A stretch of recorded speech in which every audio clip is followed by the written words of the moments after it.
There's no place for you here and no food, my son-in-law snapped, placing a plastic plate with leftovers on the floor during our Thanksgiving dinner. I was expecting family warmth, but instead I got humiliation in front of strangers. I turned around and walked away without saying a word.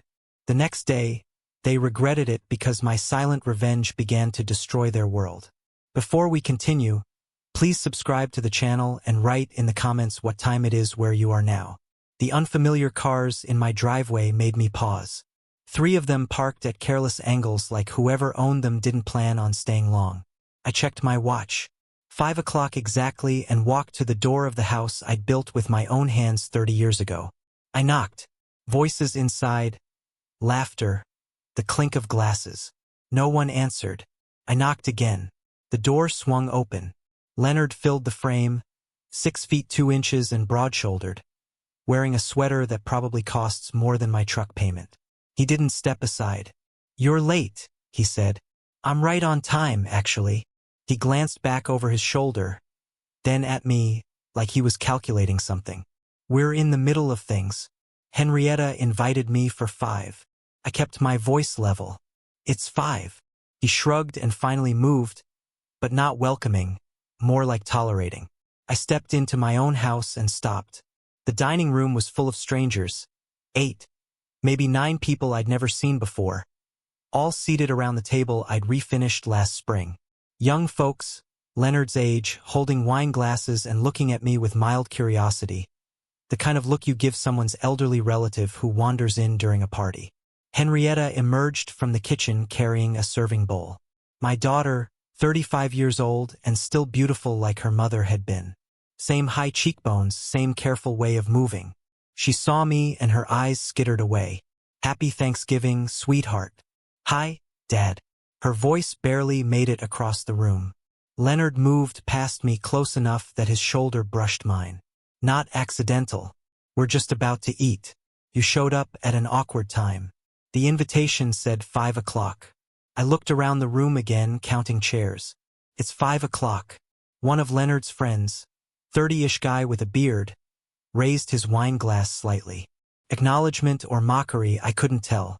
A woman next to him whispered something and they both smiled. I scanned the table. Turkey at the center, sweet potatoes, green bean casserole, rolls. Every chair occupied, every place setting claimed. Where should I sit? The question hung there.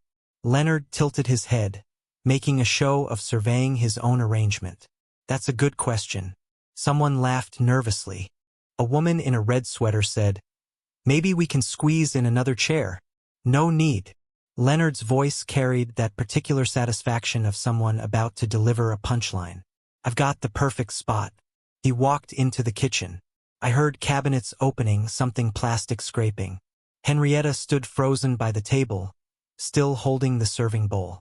Our eyes met for half a second before she looked down. Leonard returned carrying a plastic plate, the cheap kind, white with a flimsy rim that you'd use for a child's picnic. He walked past the dining table, past all his friends watching with uncertain expressions, and set it on the floor near the entrance door.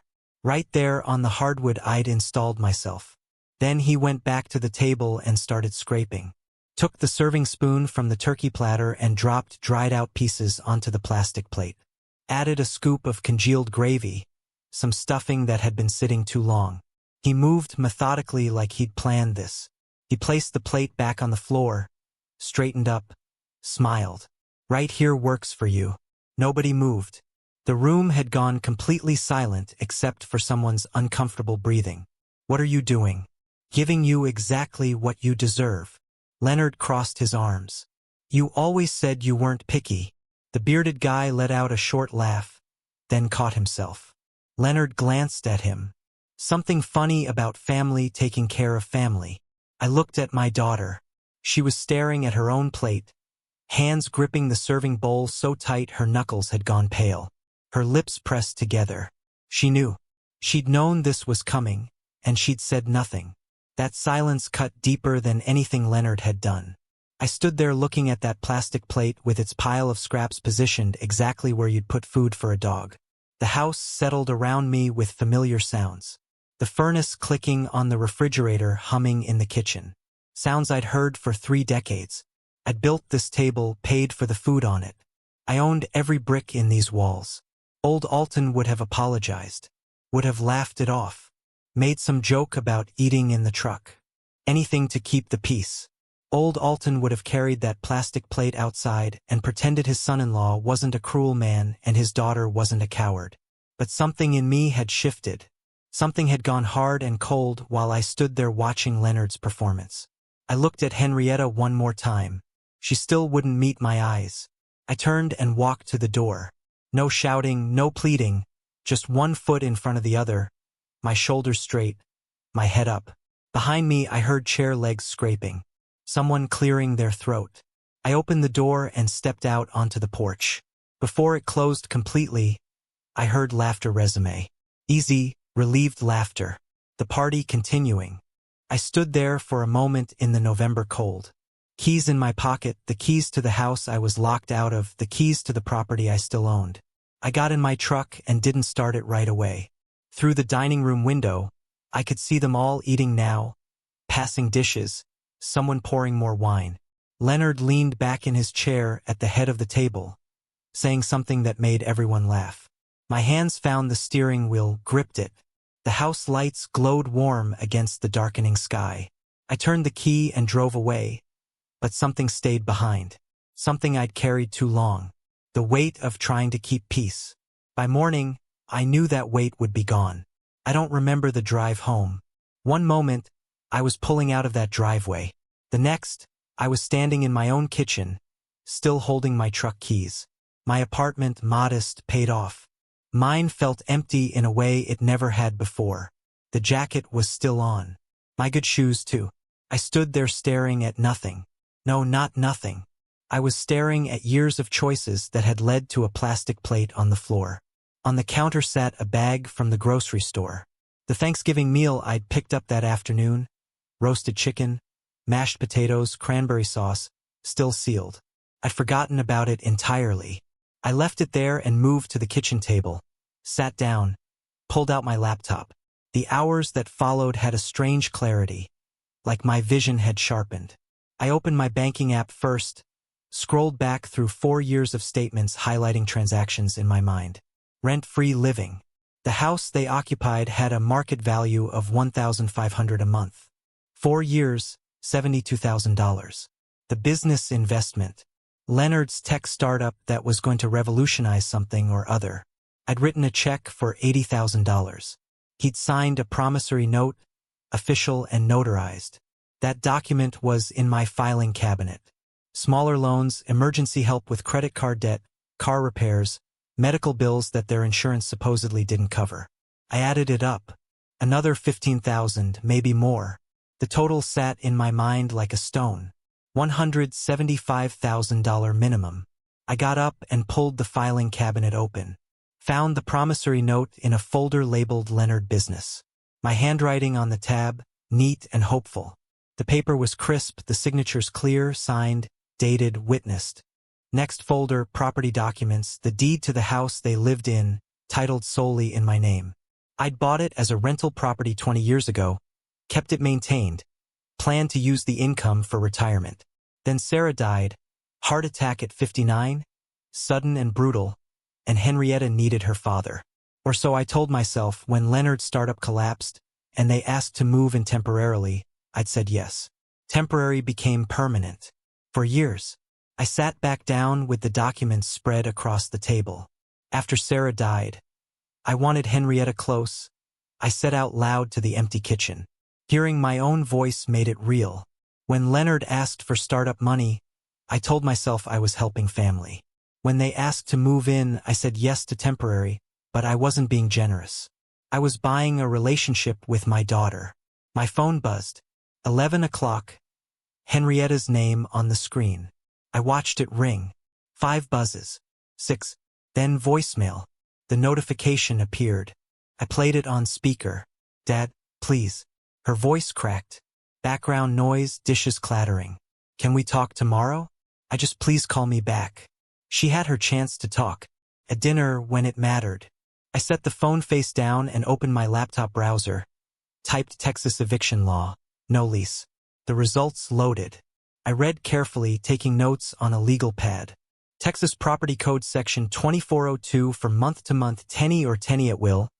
Landlord must provide notice to vacate minimum 30 days for residential property. If tenant refuses to leave after notice period, landlord can file eviction suit without a rental agreement, which we'd never signed. Leonard and Henrietta were technically tenants at will. I owned the property, paid all taxes, had documentation, more searching. Promissory note enforcement, Texas contract law statute of limitations. 4 years for written contracts. Leonard's note was 3 years old, well within the window. I kept reading until the sky started turning gray outside my window. Dawn came slowly, pink and gold through the kitchen blinds. I hadn't slept, hadn't even felt tired. The decision that had been forming all night crystallized with the daylight. I'd spent years avoiding conflict, calling it keeping the peace. But there was no peace, just me, shrinking smaller and smaller until I could fit on a plastic plate on the floor. Leonard made a calculation. He thought I was too old, too soft, too desperate for family to fight back. He was wrong. I stood up, joint stiff, and walked to the bathroom, showered, shaved, dressed in pressed khakis and a button-down shirt, business clothes. The face in the mirror looked older than 63, but the eyes were different, harder. I made coffee, drank it, standing at the counter. Then I took out my legal pad and wrote a list in neat handwriting.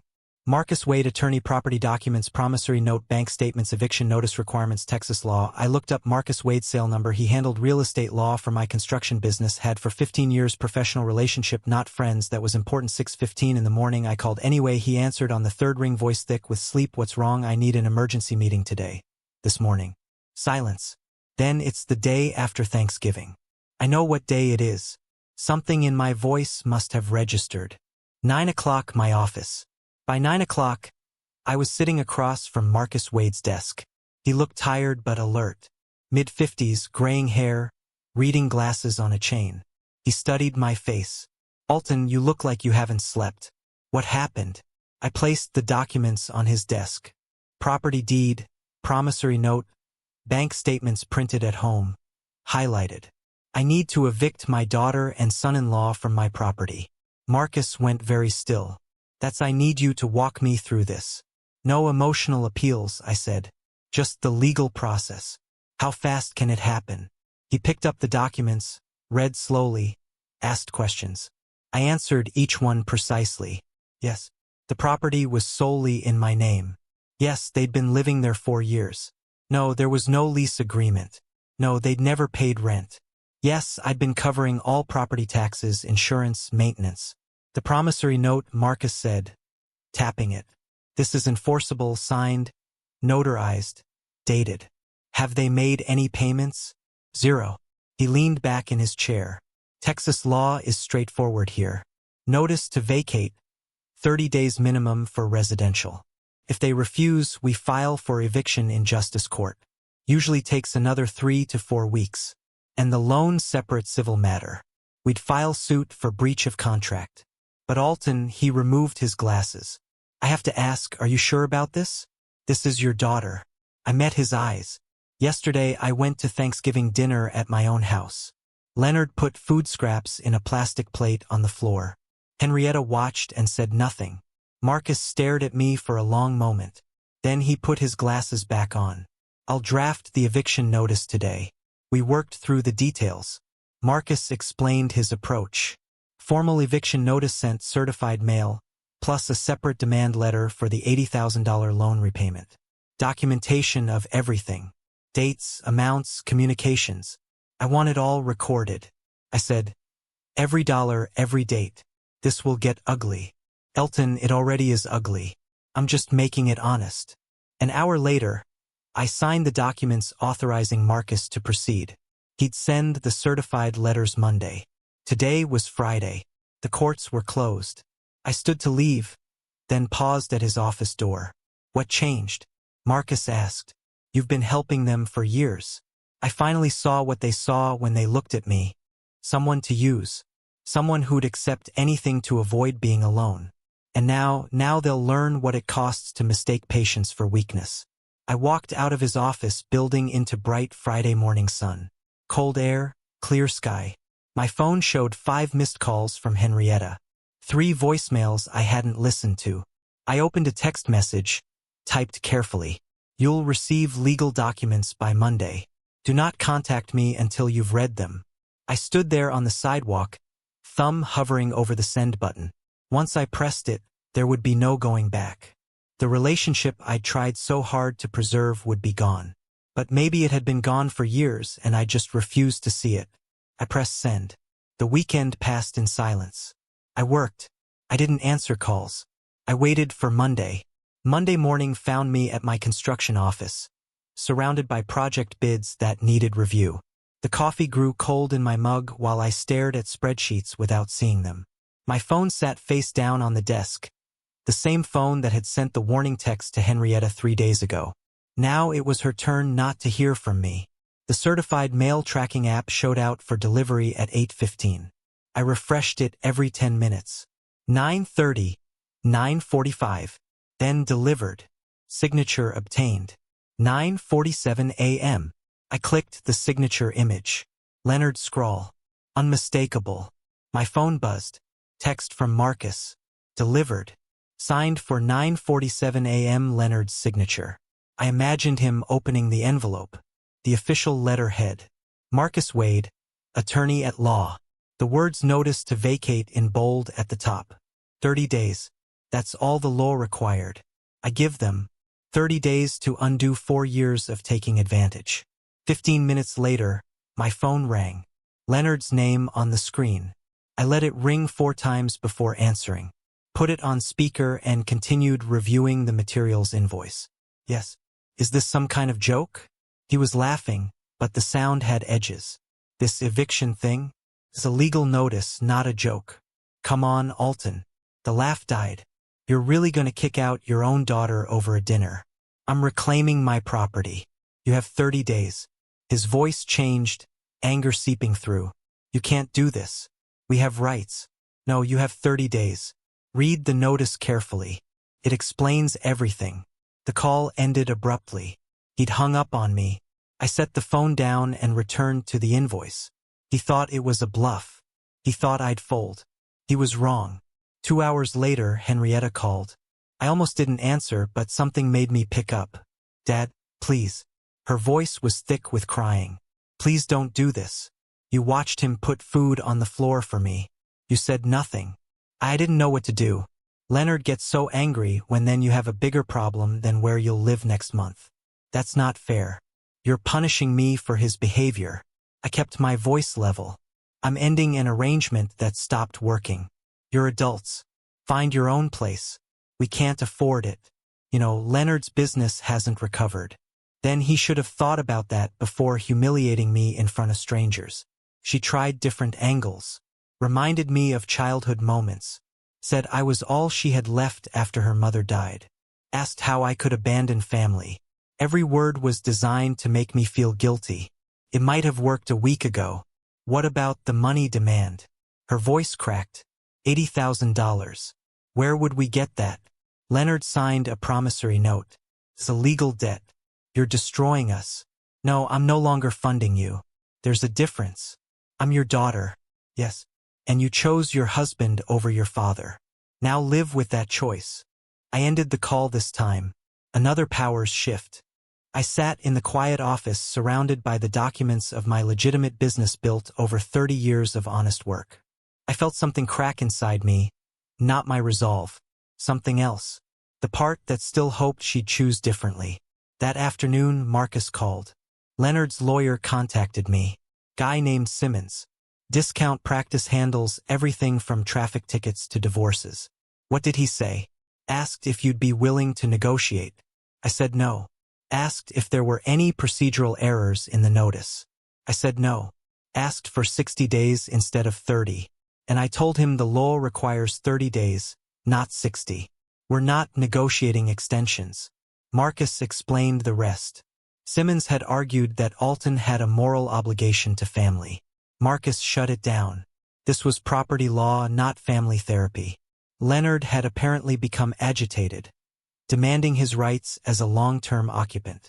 What did you tell him about rights?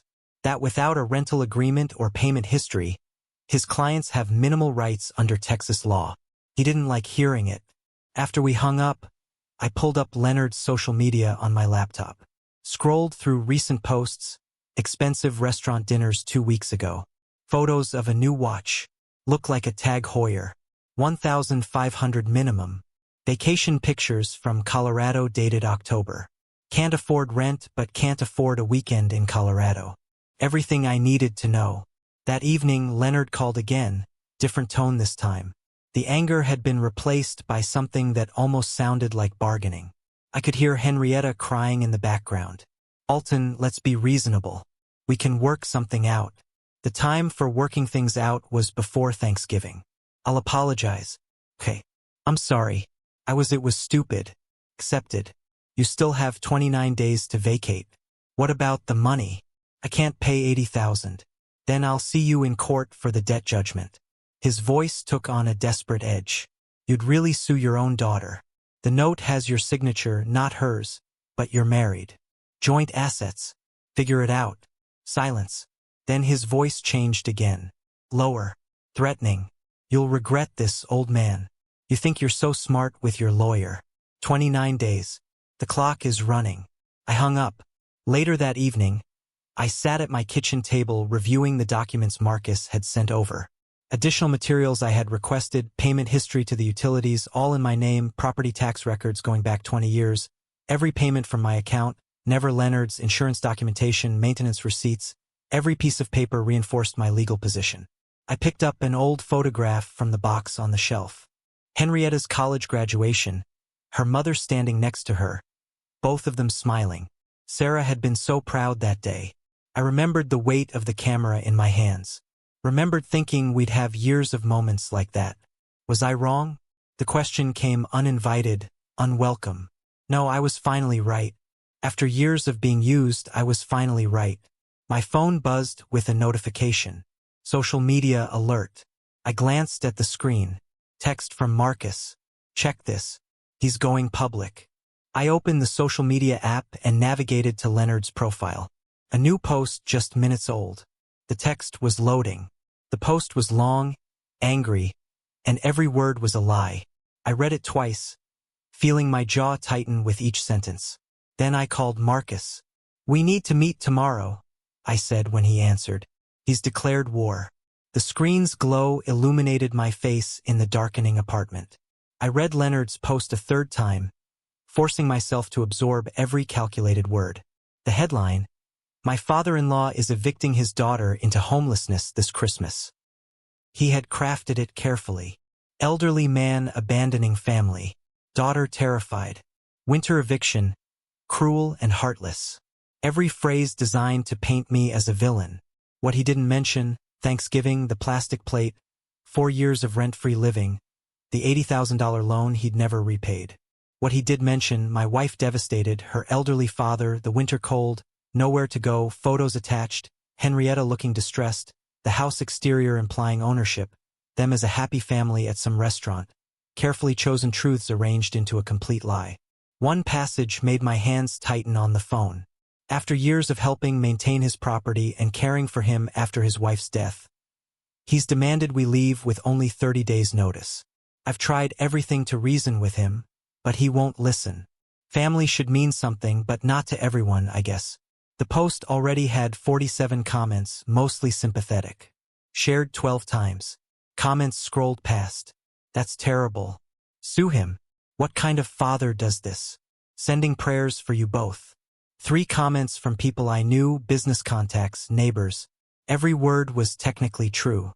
And every word was a complete lie. I called Marcus back immediately. How bad is this for public perception? Pretty bad. For our legal case, irrelevant. People I do business with are commenting, supporting him. Don't respond. Don't engage. That's what he wants. A public fight he can screenshot and use against you. So, I just let him lie about me publicly for now. Yes, we respond in court, not on Facebook. Trust me on this, Alton. I barely slept. By sunrise, Leonard's post had 200 comments. At the construction office Tuesday morning, I tried to focus on work. My phone buzzed constantly. Texts from concerned friends, angry messages from strangers who'd seen the post shared and reshared. An old friend. Alton, what's going on? Saw Leonard's post. Call me. A former client. Disappointed to hear how you're treating family. Unknown number. You should be ashamed. That's your daughter. My secretary knocked on the door around 10. 3 people called asking if the business is stable. I looked up. What? The Meyer project client wants a meeting. Said something about discussing contractor reliability. The whispers had started. If he'd do that to family, what about business commitments? Then Henrietta posted her own message, shorter, but more emotional. Wounded daughter who didn't understand her father's cruelty. The key line, I never thought my own father would choose money over his only child. She'd attached a childhood picture of the 2 of us at a park, her maybe 7 years old, sitting on my shoulders, both of us laughing. I stared at that photo for a long time. More people took Leonard's side. No one knew the full story. My instincts screamed to explain, defend, counterattack. Marcus's advice echoed. Don't engage. Around noon, Deborah Chun called, my bookkeeper for the construction company. Access to all financial records. Organized, meticulous, never called unless something was genuinely wrong. Alton, I need to show you something. It might be nothing. What is it? I was reconciling accounts and noticed discrepancies going back about 18 months. My stomach tightened. What kind of discrepancies? Remember when Leonard said he could help with vendor outreach? You gave him some contact information? Yes. He said he had marketing experience. Silence on the line. Then can you come to the office? I need to show you this in person. 20 minutes later, I sat across from Deborah's desk while she pulled up files on her computer. I found irregularities while preparing tax documents. She turned the monitor toward me. Leonard was using your business contacts. He posed as your partner or representative. The screen showed emails, Leonard's name with my company's signature line. He took deposits from 3 clients for jobs that were never performed. She clicked through the evidence. Client 1, $12,000 for a home addition. Client 2, $8,500 for commercial remodel. Client 3, $15,000 for multi-unit renovation. Total $35,500. Why didn't these people contact me directly? They tried. Leonard told them you were semi-retired, that he handled new contracts. Remember when you gave him email access to help with that supplier issue? I remembered a temporary login 18 months ago when I'd been overwhelmed with a material shortage. He used my business to steal. I have all the emails. He signed them. Leonard Evans Partner Relations. People assumed he was legitimate family business. My hands went cold. What else? Deborah hesitated, then clicked to another folder. I found something else while pulling property records for taxes. Leonard filed paperwork with the county 9 months ago. She opened a PDF, official county document. Gift deed transferring the house from me to Leonard. It required my notarized signature. The signature looked close to mine, but the notary stamp was fake. Why did this fail? County clerk noticed the notary license number didn't match their database. Paperwork was rejected, flagged as suspicious. They sent a letter to the property address, the house where Leonard received mail. He intercepted it, I said. Looks that way. No criminal charges were filed because you never saw it, never reported it. I stared at the forged document. He tried to steal my house with a forged signature. Yes. And with the social media campaign he's running. Deborah met my eyes. Alton, he's trying to bury you before you can expose him. Within an hour, I was back in Marcus' office with Deborah's documentation. He reviewed everything methodically, the emails, the deposit records, the failed deed transfer. His expression shifted from concern to grim satisfaction. This changes everything. Wire fraud, forgery, theft by deception. These are felonies. What about his social media campaign? It becomes evidence of consciousness of guilt. He's trying to poison public opinion before his crimes surface. So what do? We file a police report today and we contact the victims. They'll need to file complaints too. He'll say, I'm retaliating because of the eviction. Let him. The evidence speaks for itself. Signatures, notary fraud, client testimony. This isn't, he said, she said anymore. Leonard had made a calculation. Destroy my reputation so no one would believe me when the truth came out. He hadn't counted on one thing. I kept records. I always kept records. Marcus began drafting the police report. I pulled out my phone and scrolled through my contacts until I found the first name on Deborah's list. Thomas Green, home edition job, $12,000. He answered on the second ring. Mr. Green, this is Alton Evans from Evans Construction. We need to talk about Leonard. A bitter laugh. He screwed you too. Worse than you know. Can we meet tomorrow? Been waiting 2 years for someone to listen. Tomorrow works.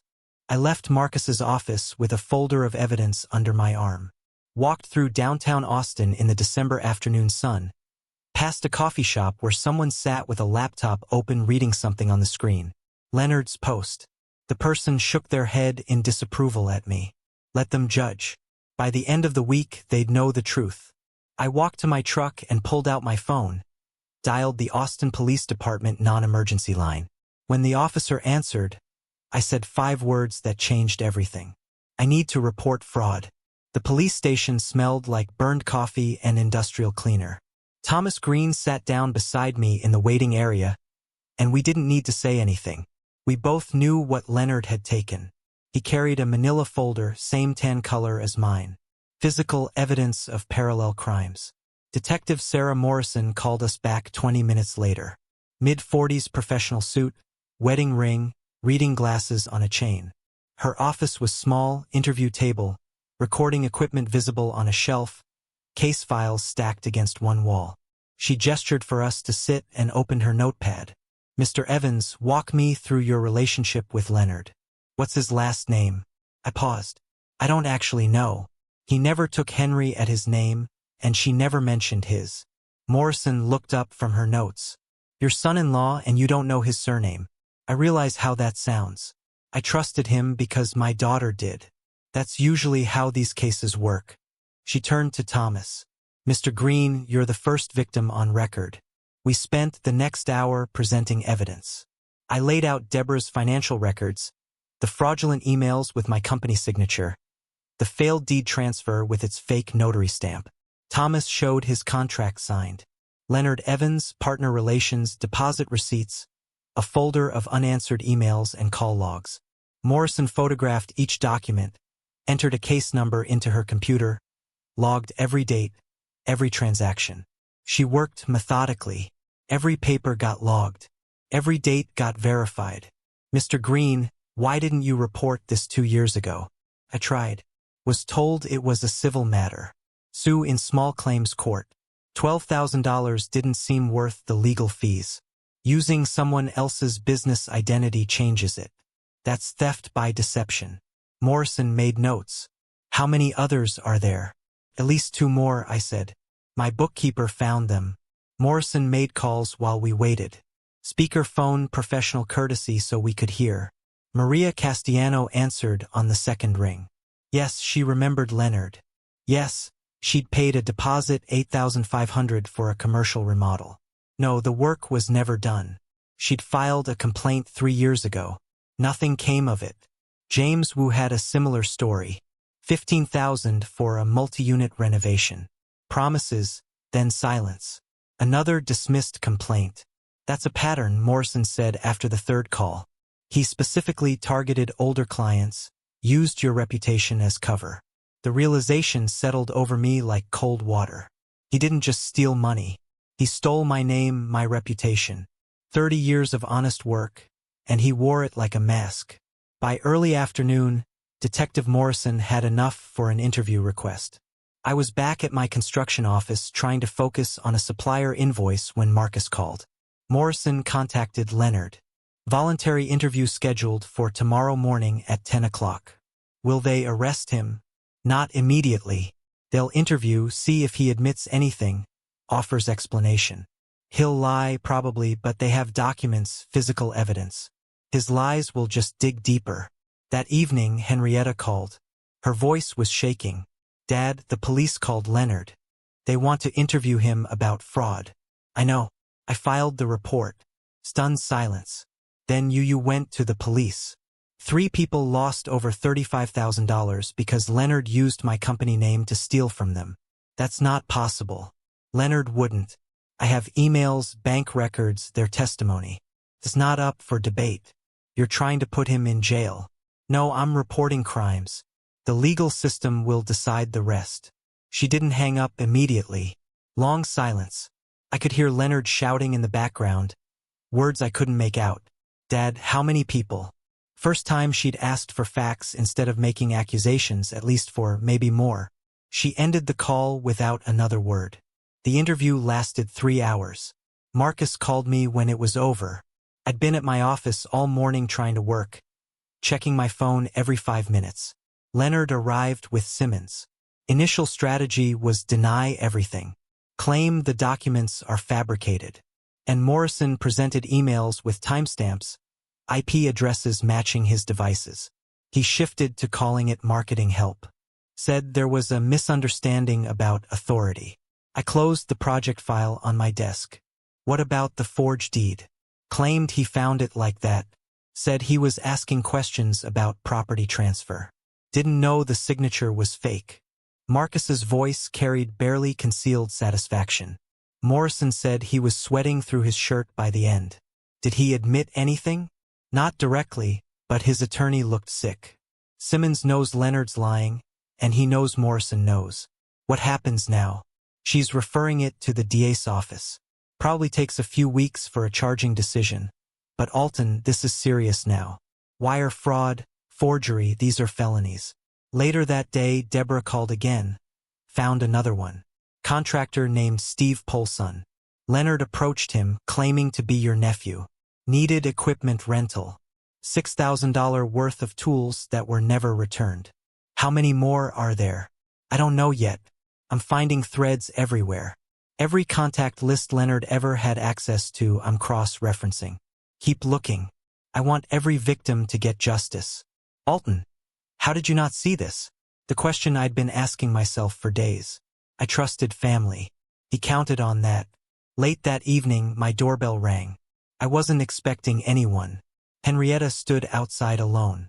First time I'd seen her without Leonard in months. She looked exhausted, eyes red from crying. She didn't ask to come in, just stood in the doorway. Is it true? All of it? Yes. Leonard said. You're lying. Making it up to justify evicting us. I walked to my kitchen table and picked up the folder Morrison had given me. Copies of everything. Police reports, victim statements, bank records. I held it out to her. Read them yourself. She stared at the folder but didn't take it. I can't. If I look, I have to. I have to see. You already see. That's why you're here. She stood there, arms wrapped around herself against the December cold. The porch light cast shadows across her face. He's your husband. I understand loyalty, but loyalty to a lie isn't love, sweetheart. It's just fear. She left without taking the folder, but she came alone. First independent action in years. The next day, Marcus received court scheduling. Eviction hearings set for mid-March, approximately 10 weeks out. Leonard would have to respond to the fraud investigation. Criminal charges decision estimated at 4 to 6 weeks. Leonard's attorney filed a motion to delay the eviction, claimed undue hardship and retaliatory eviction. The motion included copies of Leonard's social media posts as evidence of my intent to harm rather than reclaim property. Judge denied it within 48 hours. The facts didn't support a retaliation claim. Through business contacts, I heard Leonard was trying to borrow $80,000, approaching former friends, distant relatives, even casual acquaintances. Each refusal tightened the noose. He was drowning, and every hand he reached for pulled away. February arrived cold and gray. I marked the March court date on my kitchen calendar with a red pen. The phone rang while I was making coffee. Marcus, district attorney, filed formal charges. Wire fraud, forgery, theft by deception. When does he get arraigned? Next week. But here's the interesting part. The eviction hearing got moved up. Judge consolidated it with the criminal preliminary hearing. What does that mean? It means Leonard faces everything at once. The house, the money, the crimes. I looked at the calendar, counted forward. 3 weeks until court. My phone buzzed with a text. Henrietta, can we talk without Leonard? I stared at those 4 words for a long time. My daughter asking to talk without her husband. I typed 1 word back: tomorrow. Then I sat in the quiet apartment and wondered if I just won or if everyone had lost. The answer I knew would come in that courtroom. 3 weeks.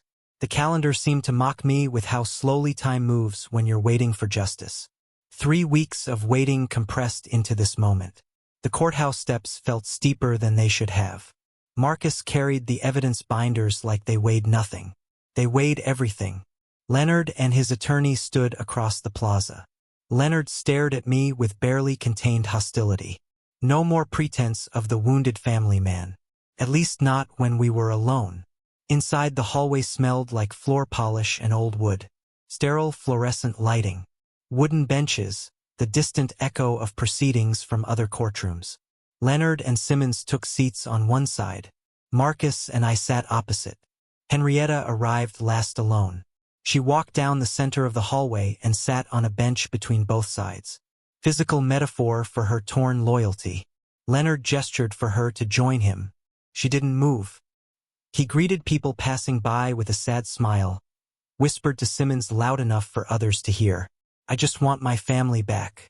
When he touched Henry at his shoulder, she flinched. Subtle, but I saw it. The bailiff appeared in the doorway. Evans versus Leonard and Evans. The formal naming of conflict. We filed into the courtroom. Modern small judge's bench elevated. The gallery was nearly empty. Thomas Green sat in the back row supporting me. One young man I didn't recognize sat behind Leonard's table. As we entered, Leonard leaned close to Henrietta. "Remember what we talked about?" Her voice barely carried 3 feet. "I remember everything."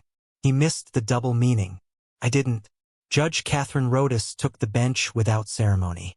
Reviewed the file while we settled. No preamble. "This is an eviction proceeding consolidated with preliminary matters related to pending criminal charges. Mr. Wade, you're representing the property owner." Marcus stood. "Yes, Your Honor." What followed was methodical demolition. Marcus laid out the property deed, sole ownership, Elton Evans, tax records showing every payment from my account, utility bills in my name, my payment, no rental agreement, no payment history from the occupants. He presented it like building blocks. Each document supporting the next, no emotion, just facts. 4 years of free occupancy with a calculated value of $72,000. Additionally, an unpaid promissory note for $80,000. The occupants have no legal right to remain. Judge Rodas turned to Simmons. "Do you dispute these facts?" "Your Honor, we argue this eviction is retaliatory in nature." "Based on what?" "The criminal investigation your client is facing. Based on a family disagreement that escalated. A disagreement doesn't create tenant rights where none exist." "Do you have documents showing your clients paid rent or have ownership interest?" Simmons called Leonard to testify. Leonard's strategy became clear immediately. Frame himself as devoted son-in-law helping after his wife's death. He claimed he'd maintained the property, paid for improvements, cared for Alton during his grief. His voice trembled with practiced emotion. "Mr. Leonard, why do you believe Mr. Evans is evicting you?" "I think he's lonely, angry, taking it out on us because he can't accept his wife is gone." Marcus objected. "Relevance, Your Honor. Mr. Evans's emotional state doesn't change property law." Sustained. "Mr. Leonard, do you have any documents showing you paid rent or have ownership interest?" It was understood. Family doesn't need paperwork. Family might not. Law does. Marcus introduced the fraud evidence. Technically not part of the eviction case, but the judge had allowed it as character and credibility evidence. The forged deed attempt, the fraudulent business emails, victim statements. Leonard's performance cracked. "Mr. Leonard, did you attempt to transfer property ownership using forged documents?" "That's the criminal case is separate. I don't have to answer." "Did you represent yourself as partner of Evans Construction to obtain client deposits?" Simmons stood. Objection. Fifth Amendment rights. He can refuse to answer, Judge Rhoda said. But this is a civil proceeding. I can draw inferences. Leonard sat silent, sweating. No further questions. Judge Rhodes called a 15-minute recess. In the hallway, Leonard cornered Henrietta near the water fountain. You need to testify. Tell her how your father abandoned us. I don't think I can do that. What? I saw the emails. Leonard. Dad showed me you used his company to steal. He grabbed her arm. Those were business decisions he doesn't understand. She pulled away. You forged his signature on our house. To protect us, to secure our future by stealing from him. His voice rose. People in the hallway turned to watch. You're as pathetic as he is. I should have left you years ago. The mask had fallen completely. Henrietta's face showed shock, hurt, but also something new. Clarity. Leonard saw he'd lost control. Tried to soften. Baby, I'm sorry. I'm stressed. You know I didn't mean yes, you did. You meant every word. She walked away from him, sat on a bench alone, covered her face with her hands. First time Leonard's true self had shown in front of witnesses. Court reconvened. The young man who'd been sitting behind Leonard was gone. Leonard sat alone now. Henrietta remained in the gallery, not at his table. Judge Rhodes had made her decision. This case is straightforward. Mr. Evans owns the property outright. The occupants have no lease, have paid no rent, and have no legal basis to remain. The evidence of attempted fraud and the pending criminal charges speak to credibility and good faith or lack thereof. The eviction is granted. Occupants must vacate within 14 days. Regarding the promissory note, that's a separate civil matter. Mr. Evans may pursue collection through appropriate channels. Leonard stood. Your Honor, please. We have nowhere to go. 14 days is more than adequate to find alternative housing. Next case. The gavel fell. Single sharp sound. Leonard stood frozen. Simmons gathered his papers quickly, avoiding eye contact with his client. Marcus shook my hand professionally. Outside, Henrietta sat on a bench in the March sun. Leonard stormed past both of us without looking back. I sat down beside my daughter. We didn't speak for a moment. You won. The court ruled fairly. That's not the same thing. The things he said to me in there. I heard you were right about all of it. I didn't want to be right. I wanted to be wrong. She stood uncertain, lost. Where are you staying? I asked. I don't know yet. Not with him. I pulled out a business card, wrote an address on the back. This is a short-term rental property I own. It's empty. Stay there while you figure things out. No rent for first month. She took the card. Tears streamed down her face. She looked at the card, then at me, and I saw my daughter again for the first time in years. Not Leonard's wife. Not someone's possession. Just Henrietta. Thank you, she whispered. I nodded and walked to my truck. Marcus waited by his car. Phone already out. The DA wants to talk, he said. Leonard's attorney is asking about a plea deal. This is moving fast now. I looked back at the courthouse. Leonard was nowhere in sight. Henrietta still sat on that bench, card in hand, deciding who she'd be next. I got in my truck and started the engine. 14 days until they had to leave. But I suspected Leonard would be gone much sooner than that. I'd barely set the court documents down when my phone rang. Unknown number, Austin area code. Part of me wanted to ignore it, but something instinct maybe made me answer. Mr. Evans, you don't know me, but I know Leonard, or I thought I did. The voice was professional with controlled anger underneath. I'm Thomas Green. I was at the courthouse today. You were in the gallery? Yes.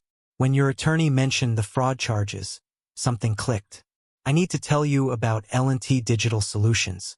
My hand tightened on the phone. That was Leonard's startup, the one I invested 80,000 inches. That's what he told you. But there were two investors, you and me. He took 35,000 from me for equipment and software. Never saw a dollar back. The pieces connected. When, 2 years ago, he approached me with this revolutionary app idea. Showed projections, market research, all fabricated. I realize now he used your investment as proof of viability. Said my father-in-law believes in it. The company existed 6 months, produced nothing, dissolved quietly. Why didn't you pursue it? 35,000 hurt, but I'm not broke. Chalked it up to bad investment. But hearing he did the same thing to construction clients, used your name, I realized it was deliberate. He's facing charges already. Wire fraud, forgery. Add mine to the list. I want him accountable for every lie. I gave him Marcus' number and called my attorney immediately after. This is good, Alton. Marcus's voice carried energy. Well, not good, but legally strong. It shows sophistication, premeditation. How many people did he hurt? We're up to 7 documented victims now. Total damages exceeding 100,000. The number settled in my chest like a stone. I brought him into my life, introduced him to my business contacts. I made this possible. No, he made his choices. You were a resource he exploited. There's a difference. The next morning brought a different kind of call. Mrs. Chun, my neighbor near the property. Elderly woman who'd lived on that street for 40 years. Alan, dear, I see a U-Haul at your house. Are they taking your things? What things? Furniture. I remember that dining set. You had it before they moved in. The antique desk from your office. Realization hit like cold water. I'm on my way. Call the police. Tell them there's a theft in progress. I broke 3 traffic laws getting there. Didn't care. The U-Haul sat in the driveway, back door open. Leonard directed 2 men loading furniture. My furniture. The dining set that had belonged to my parents. The desk I'd refinished myself. Tools from the garage. Lawn equipment. He was selling my property to raise money. I blocked the driveway with my truck. Leonard saw me. His face shifted from panic to defiance. The moving helpers stopped working, sensing trouble. That's my property. Put it back. It's in my house, my possession. Your house? You have 13 days left. That furniture predates you by 20 years. Prove it. Photos. Receipts. My parents' estate documents. Want to add theft to your charges? One of the movers looked at Leonard. Man, you said this was your stuff. It is. He's lying. Deputy Hayes arrived. Same officer who'd handled the eviction documentation. He took statements while I pulled up photos on my phone. Same furniture visible in dated family pictures. Christmas photos from before Sarah died. Images timestamped years before Leonard entered our lives. Mrs. Chun provided witness testimony. She'd watched me move that furniture into the house 2 decades ago. The helpers confirmed Leonard hired them, claimed ownership of everything. Hayes told them to unload everything back inside. Leonard tried to argue, his voice rising. Keep it up and I'll arrest you for obstruction, Hayes warned. Leonard deflated, watched his escape plan unravel. Mr. Leonard, I'm documenting this incident. The DA will be notified. You attempted to steal and sell property that isn't yours. Leonard turned to me, vicious. You've destroyed my life. For what? Your precious house. You destroyed your own life. I just stopped letting you destroy mine. Hayes closed his notepad. Mr. Leonard, I suggest you focus on vacating peacefully. You're running out of goodwill with the legal system. The movers left unpaid. Leonard had no money. The furniture sat back inside the house. Deputy Hayes filed his report and drove away. Leonard stood on the porch. I stood by my truck. He looked at me with pure hatred. I felt nothing. No anger, no satisfaction, just finality. I spent months being angry. Now I just wanted him gone. The next 6 days were quiet. Too quiet. I hired a locksmith to change the locks on moving day. Arranged for a sheriff escort on eviction day. Marcus reported that Leonard's attorney was negotiating a plea deal, facing 3 to 5 years probation minimum restitution to all victims. Henrietta texted me. Staying with her friend Sarah needed time. Didn't ask about Leonard. I respected her space. My daughter was learning to stand alone. I wouldn't interrupt that. On the 14th day, I arrived at the house at dawn. Deputy Hayes was already there. By chance, same officer again. The house looked abandoned. Windows dark, no car in the driveway. Leonard had left during the night. No forwarding address. We entered together, documenting the condition. The house was ransacked. Holes punched in walls. Carpet stained with what looked like oil. Kitchen cabinets pulled off hinges. Deliberate destruction. Leonard's final revenge. But he was gone. In the master bedroom, I found a single piece of paper on the floor. Handwritten note. You chose him. You'll regret it. I'll be back when you realize your mistake. Addressed to Henrietta. Threat and promise combined. I photographed it. Texted a copy to Marcus. I stood in the empty, damaged house, calculating repair costs. Several thousand. Leonard did this knowing he'd never pay for it. Small price for freedom. I thought. My phone rang. Henrietta calling. First call in 2 weeks. I stood in the ruined kitchen and answered. Her voice was small, uncertain. Dad, can we meet? I need to talk to you about something. In the background, I heard it. Leonard's voice, distant, but unmistakable. She was with him. My stomach dropped. Where are you? The line went silent for 3 seconds that felt like hours. A coffee shop, neutral ground. He showed up and, Dad, I don't know what to do. I grabbed my keys, already moving toward the door. Text me the address. I'm coming now. Don't leave with him. Promise me. I promise, she whispered. The call ended. I ran through the plate glass window. I could see the geometry of tension. Henrietta at one table, Leonard nearby at another, and a young woman I didn't recognize sitting between them like a buffer. I pushed through the door. The bell chimed. All three turned. Leonard's face hardened. Henrietta looked relieved. The young woman stood protectively. You called him? Leonard's voice carried wounded disbelief. I thought we were talking privately. I told you I was calling my father. This is between us. Our marriage. I looked at Henrietta. Are you okay? Yes. Sarah's been here the whole time. The young woman Sarah nodded. He showed up 20 minutes ago. Asked to talk. Henry said only in public with me present. Leonard turned to me. This doesn't concern you. This is between me and my wife. Then why is she scared? She's not scared. She's confused. Because you've been poisoning her against me. Henrietta's voice was quiet but steady. Dad didn't poison me. You showed me who you are in that courthouse hallway. I was upset under pressure. That wasn't the real me. I stepped closer. Which version is the real you? The one who forged my signature? Who stole from clients? Who put food on the floor? Leonard stood towering over the table. Sarah moved closer to Henrietta.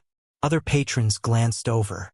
Everything I did for us, for our future.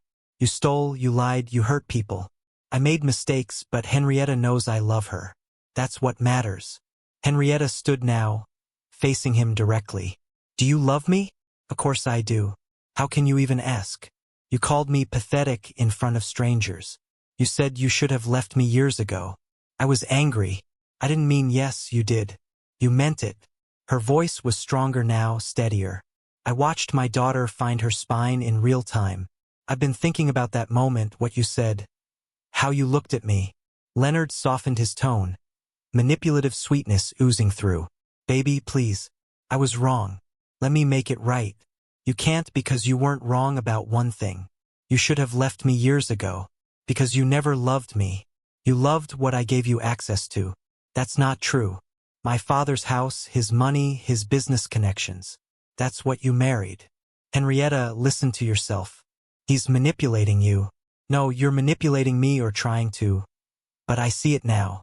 I stood back, didn't intervene, didn't add commentary. This was her moment, her fight. I spent months fighting for her. Now I needed to let her fight for herself. Leonard switched tactics, vulnerability, tears forming in his eyes. I have nothing. Nowhere to go. You're all I have. He reached for her hand. She pulled away. You have nothing because you stole from people. Because you lied. Those are your choices. Our choices.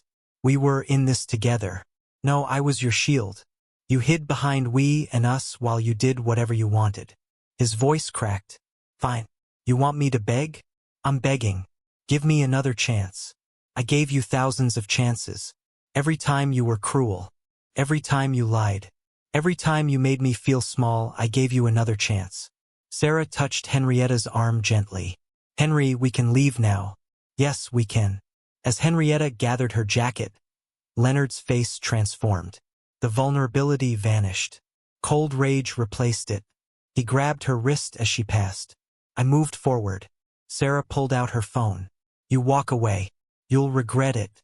His voice was low, menacing. Henrietta pulled free. "Is that a threat?" "It's reality.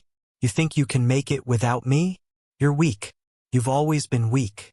"Maybe I was, but I'm learning." He turned to me. "This is your fault. You destroyed our family." There was no family. There was a hostage situation. The barista approached. "Is there a problem here?" Sarah held up her phone. "I've been recording since he grabbed her." Leonard saw the phone, realized the situation, backed away. "You'll all regret this," he muttered. He walked out, didn't look back. Through the window, I watched him get into a beaten car and drive away. Henrietta sank into her chair, shaking. Sarah sat beside her, supportive hand on her shoulder. I remained standing, giving them space. We sat there for 20 minutes before anyone spoke. Sarah excused herself, gave us privacy, left Henrietta and me alone at the table. "I'm sorry, Dad." "For what?" "For not seeing it. For not believing you. For Thanksgiving. You were in a difficult position. I chose him over you when I should have." I interrupted gently. "You chose what felt safe. Loyalty, commitment. Those aren't bad things. Even to the wrong person. Sometimes we can't see they're wrong until we're ready." "I couldn't force you to see it," she cried. Real tears, not performance. I was afraid of being alone. After Mom died and then marrying Leonard, I forgot how to be just me. I couldn't watch him destroy you, even if stopping him looked like cruelty. "Did you hate me when I defended him?" "No. I was frustrated. Angry, but not at you. At the situation, at him for manipulating you. I was so stupid. You were hopeful. That's different. Hope isn't stupidity. What do I do now?" "Whatever you need. Divorce, rebuild. Figure out who Henrietta is without anyone else defining her." She pulled out her phone, started searching divorce attorney websites. "Can Marcus recommend someone? I want to do this right, legally, cleanly." I nodded approval. She removed her wedding ring, placed it on the table between us, stared at it for a long moment, then she slid it across to me. "Can you hold this? I don't want it, but I'm not ready to throw it away." I pocketed the ring without comment. We stood to leave together. We walked out of the coffee shop into late afternoon sun. Sarah waited by her car, gave Henrietta a reassuring nod. As I unlocked my truck, Henrietta paused. "Dad, can I come over for dinner sometime? Just us?" I felt something loosen in my chest. Something that had been tight for years. "Anytime. You're always welcome." She smiled. Fragile but real. My phone buzzed. Text from Marcus. DA offered Leonard a plea deal. 3 years probation, full restitution to all victims. Guilty plea to felony fraud. He has 48 hours to decide. If he refuses, they're going to trial. I showed Henrietta the message. She read it, then looked at me with clear eyes. "Good," she said. "Just that. Good." We got in our separate vehicles and drove away. I watched her car in my rearview mirror until she turned towards Sarah's apartment. The girl who'd watched her husband humiliate me on Thanksgiving was gone. The woman who'd stood up to him in that coffee shop, that was my daughter. Finally. 6 weeks had passed since Leonard rejected the plea deal. 6 weeks of depositions, testimony, and waiting. When Marcus called that Tuesday morning, I knew before I answered the coffee pot was brewing. Normal routine continuing through upheaval. Guilty. All 3 counts. The jury wasn't out long. I set down my mug. How did he react? Stood there like a statue. His attorney looked relieved it was over. What happens now? Pre-sentencing investigation. Judge Rodas will consider victim impact statements. Restitution amounts. Criminal history. Sentencing in 2 weeks. What's the likely outcome? 3 to 5 years probation. Full restitution to all victims. That's about $115,000 total. Felony conviction on his record permanently. I felt no triumph, just finality. I'd wanted accountability, not destruction. But Leonard had chosen his path at every turn. Marcus was coordinating with the other victims. Thomas Green, Maria Castiano, James Wu, and the others would receive restitution through a payment plan. The DA's office required Leonard to pay in installments over his probation period. If he failed, probation would be violated, possible jail time. Thomas called that afternoon. I heard guilty verdict. Yes. Marcus says restitution is part of the sentence. I don't care about the money anymore. I care that he can't do this to anyone else. Felony record will follow him. Every job application background check. Good. Maybe that'll teach him consequences exist. Later that day, Henrietta called. Her voice was subdued. Dad, I heard about the verdict. I thought you might. I don't know how to feel. You don't have to feel any particular way. It's complicated. Part of me is relieved. Part of me feels guilty, like I should have what? Stopped him years ago? We all miss the signs. I was married to him. I should have known. People hide who they are, even from those closest to them. She'd moved into a small one-bedroom apartment, started a bookkeeping job at a local firm. The divorce papers had been filed. Leonard hadn't contested. She was attending therapy twice a week. For the first time since Mom died, I'm figuring out who I am. How are you managing financially? It's tight, but it's mine. I'm not depending on anyone. I'm proud of you for doing this on your own. A pause. Can we have dinner sometime when things settle? I'd like that when you're ready. I need to earn it. Your trust. I know that. You're earning it now by standing on your own. The 2 weeks passed quickly. Work kept me busy. The sentencing hearing arrived on a Thursday morning. I attended with Marcus, sat in the gallery. Several victims were present. Thomas Green, Maria Castellano, others I recognized from documents. Henrietta had chosen not to attend. Leonard was brought in wearing a county jail jumpsuit. He looked diminished, weight loss, haunted expression. His attorney made a brief statement about accepting responsibility, asked for leniency. Thomas Green spoke first, described the financial damage, the emotional betrayal of trust. Maria Castiano, an elderly woman, explained how the fraud had depleted her savings. The DA read statements from other victims who couldn't attend. I didn't speak. Marcus had advised that my civil resolution was sufficient. Judge Rodas reviewed her notes, then addressed Leonard. Mr. Leonard, you engaged in a sophisticated, calculated scheme to defraud multiple victims.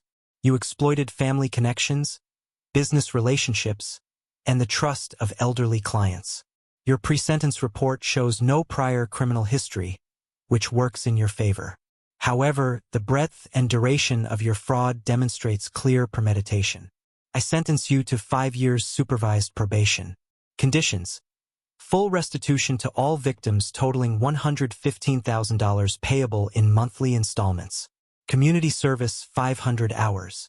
You are prohibited from engaging in any business transactions exceeding $1,000 without probation officer approval. Violation of any term results in immediate incarceration of up to 3 years. Do you understand? Leonard's voice was barely audible. Yes, Your Honor. As he was led out, he made eye contact with me. No words, just a hollow stare. I felt nothing. No anger, no pity, just closure. The man who humiliated me on Thanksgiving was gone. What remained was just consequence. Outside the courthouse, Marcus and I stood on the steps. Bright summer day, heavy contrast to the proceedings inside. It's over officially. The house repairs cost me $8,000. The legal fees, $15,000. I know, but you got the house back. The debt acknowledged. And he's on record as a felon. $23,000 to learn my son-in-law was a criminal. $23,000 to stop him from taking everything. Perspective matters. Restitution payments would begin next month. Leonard had to maintain employment. Report monthly to his probation officer. The divorce finalization was expected within 60 days. Marcus handed me a final documentation folder. Keep these. In case he violates probation, you'll need to show payment history. I took the folder, knowing I'd file it away and try to forget. I drove home through Austin traffic. Summer heat shimmered on the pavement. The radio played mindlessly. I turned it off, preferred silence. 7 months ago, I'd walked out of my own house with food scraps on a plastic plate on the floor. Today, a judge had declared Leonard a felon. Between those two moments lay months of anger, legal battles, and family destruction. Was it worth it? The question haunted me. My phone buzzed at a red light. Text from Henrietta. I know today was sentencing. Are you okay? I stared at the message, then typed, yes, are you? Her reply came quickly, getting there. Can we talk this weekend? I typed, Sunday dinner, my place. I'll cook. Her response, a simple heart emoji, tentative reconnection. I arrived home and parked in the driveway, looked at the house. Repairs completed, lawn maintained, property mine again. Pulled out my keys and walked to the door. I unlocked it and stepped inside. The house was quiet, empty but mine. I set down my keys, loosened my tie, walked to the kitchen. The coffee maker sat on the counter, ready for tomorrow's routine. Through the window, I could see my neighbor Brian working in his garden. Normal life. Continuing. I pulled out my phone and opened a new document. Typed a title. When Family Becomes a Threat, How I Protected My Life. If my story could help one other person recognize the warning signs, maybe the pain had purpose. I started writing. The words came easier than I expected. Maybe because I'd lived every one of them. Outside, the summer sun was setting. Inside, I was finally home.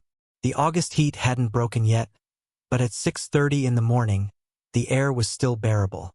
I stood on my front porch, the same porch where I had stood last Thanksgiving, locked out of my own life, and felt the difference. 9 months. That's how long it took to reclaim my life. Leonard was serving probation, making his restitution payments. Marcus sent quarterly updates. Henrietta was living independently, working, healing slowly. The house had been repaired. My business was stable. Deborah still managed the books diligently. The financial cost, $23,000 in legal fees and repairs, but the $80,000 promissory note was being repaid monthly. Perspective mattered. Brian appeared in his adjacent garden. Noticed me with my coffee. Morning, Alton. Nice to see you looking relaxed. Feels strange being relaxed. I remember last fall you looked like you were carrying the world. What changed? I put it down. Realized I didn't have to carry other people's choices. Your daughter, she doing okay? Better. We had dinner last week. She's finding her way. Takes strength to do what you did. Setting boundaries with family. Didn't feel like strength at the time. Felt like survival. My phone buzzed. Message from Henrietta. Photo attachment. Her at a desk with an Employee of the Month certificate. Brief text. Small victories. Dinner this Sunday. I studied the photo. My daughter smiling. Genuine happiness. No strain. I typed. Proud of you. Sunday works. My place or restaurant? Her reply. Your place. I'll bring dessert. Real dessert. Not store-bought. Looking forward to it. We'd had dinner 6 times in 3 months. Still careful with each other. Still rebuilding. She never asked about Leonard. I never mentioned him. That chapter was closed for both of us. Sometimes I saw glimpses of the daughter I'd known before. Quick wit, genuine laugh. Other times I saw someone new, someone stronger. An hour later, Marcus called. Just wanted to update you. Leonard's made 3 restitution payments on time. That's good. Divorce finalized last week. Henrietta got the paperwork. She mentioned it. Seemed relieved more than anything. All civil matters resolved. Unless he violates probation, you're done with courts. Thank you, Marcus, for everything. You made it easy. You had documentation, patience, and you never let emotion override strategy. Didn't always feel strategic. The best strategies rarely do. After Marcus hung up, I returned to my laptop. I'd been writing a detailed account of my experience, not for revenge or public shaming, but as a warning and guide. The document title read, When Family Becomes a Threat, Recognizing Financial Abuse and Protecting Your Assets. I'd outlined the warning signs. Family members living rent-free indefinitely. Loans without paperwork. Isolation from other relationships. The legal protections, documentation, property records, promissory notes, the emotional manipulation tactics, the steps to take. I wasn't writing this for me. I was writing it for the 70-year-old man somewhere who felt trapped. For the elderly woman whose children were waiting for her to die so they could inherit. For anyone who thinks family means accepting abuse. I paused, looking at a framed photo on my desk. Young Henrietta, maybe 5 years old, sitting on my shoulders at a park, both of us laughing. The same photo I'd looked at during the darkest moments. That little girl still existed somewhere in my memory. But she wasn't coming back. The woman Henrietta had become flawed, damaged, healing was real, and I could love her without letting her destroy me. That was the lesson. Love doesn't require self-destruction. The afternoon sun baked the porch boards. I moved to the shade, coffee long, cold, reviewed what I'd written, saved the document, considered sharing it online with elder support groups, with attorneys who handle these cases. People had asked me, was it worth it destroying your relationship with your daughter over a house? They didn't understand. I hadn't destroyed anything. I'd stopped participating in my own destruction. The relationship that existed before, built on me giving, her taking, Leonard manipulating, that needed to die. What we were building now that was real, hard, painful, uncertain, but real. I prepared a simple dinner for myself, sat at the dining room table, the same table Leonard had tried to steal, ate slowly, peacefully, alone but not lonely. After dinner, I walked to the hall closet, pulled out a plastic bag I'd kept hidden. Inside, the plastic plate from Thanksgiving. I kept it as a reminder, but I didn't need it anymore. I took it to the outside trash bin, dropped it in without ceremony. The sound it made hitting the bottom was ordinary, just trash. That's all it had ever been. I returned to the porch as the sun set. The neighborhood settled into evening. Kids playing, dogs barking, normal summer sounds. My phone showed an unread message from Henrietta. Photo of ingredients for Sunday's dessert. I smiled, texted back a thumbs up. I'd spent 9 months fighting for justice. What I'd found was something different. Not revenge, not even victory, just freedom. Freedom from manipulation, from false obligations, from the weight of other people's choices. Brian waved from across the fence. Poker night Thursday. You in? I nodded. I'm in. Life continuing, normal, unremarkable. Mine. I stayed on that porch until the street lights came on, watching my neighborhood exist around me. Somewhere across Austin, Leonard was living whatever life his choices had built, and it had nothing to do with me. Somewhere closer, Henrietta was probably making her dessert, practicing recipes, building competence in small ways.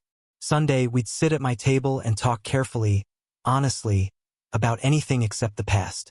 The document on my laptop waited to be finished. The house around me stood solid, mine again. And I stood there, too, on my own porch, drinking cold coffee and watching the world turn. Free, finally, completely free.